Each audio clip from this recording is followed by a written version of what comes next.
company, ladies and gentlemen, is under siege from Gordon Gekko. Teldar paper is now leveraged to the hilt like some piss-poor South American country.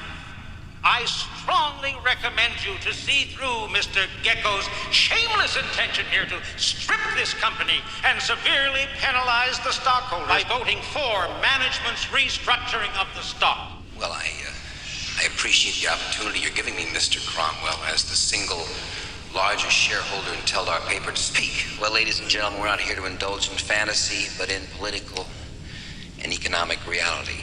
America has become a second-rate power.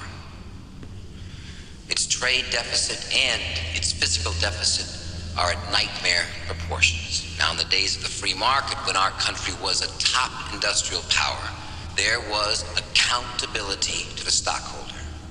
The Carnegies, the Mellons, the men that built this great industrial empire made sure of it because it was their money at stake. Today, management has no stake in the company. Altogether, these men sitting up here own less than 3% of the company. And where does Mr. Cromwell put his $1 million salary? Not in Teldar stock. He owns less than 1%. You own the company. That's right. You, the stockholder, and you are all being royally screwed over by these bureaucrats with their steak lunches, their hunting and fishing trips, their corporate jets and golden parachutes. This is an outrage. You're out of line, Gekko. Teldar paper, Mr. Cromwell, Teldar paper has 33 different vice presidents, each earning over $200,000 a year. Now, I have spent the last 2 months analyzing what all these guys do, and I still can't figure it out. One thing I do know is that our paper company lost $110 million last year, and I'll bet that half of that was spent in all the paperwork going back and forth between all these vice presidents. The new law of evolution in corporate America seems to be survival of the unfittest. Well, in my book, you either do it right or you get eliminated.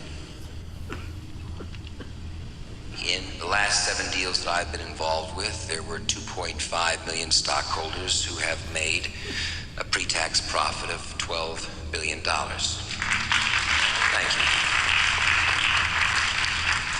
I am not a destroyer of companies.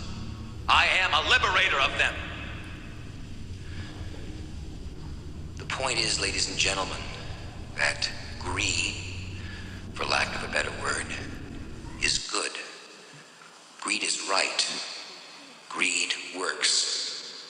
Greed clarifies, cuts through, and captures the essence of the evolutionary spirit. Greed in all of its forms. Greed for life, for money, for love, knowledge, has marked the upward surge of mankind, and greed, you mark my words, will not only save Teldar paper, but that other malfunctioning corporation called the USA.